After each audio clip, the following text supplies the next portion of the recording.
नमस्कार मु रंजीत आपण को स्वागत करुच्ची आज पुणी कड़ाकड़ी हेब कोविड कटकणा मास्क न पिंधिले फाइन देशर किसी राज्य में कोरोना महामारी पुणी थे काया विस्तार करने को लगिलानी को दृष्टि रखी राज्य सरकार यहां रोकने कड़ा पदक्षेप ग्रहण कर आज कोविड गाइडलाइन को मानवाक पड़ो न मानिले फाइन देवाक पड़ो बोली डीसीपी उमाशंकर दास सूचना देते।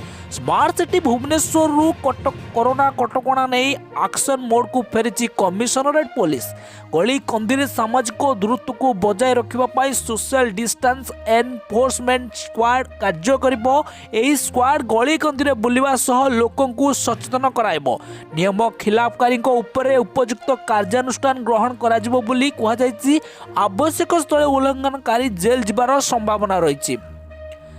चंद्रशेखरपुर आदि मार्केट रे भिड़ असंभाल होउछि। सूचना जोग्य राजधानी बापूजी नगर शहीद नगर आईटी मार्केट कोचिलाहाट यही सबु स्थान रे लोके बेपार भाव में भिड़ जमाउछंती बोली पुलिस कहिछि। पुलिस हेलमेट चेकिंग करथबा बेले मास्क प्रति ध्यान देथबा नजर आसी। सहरवासी सचेतन नहले आगक परिस्थिति भयावह हेबो तेणु सरकार पक्षरु एही पदक्षेप ग्रहण कराइछि बोली कमिशनरेट पुलिस वरिष्ठ अधिकारी प्रकाश करछंती।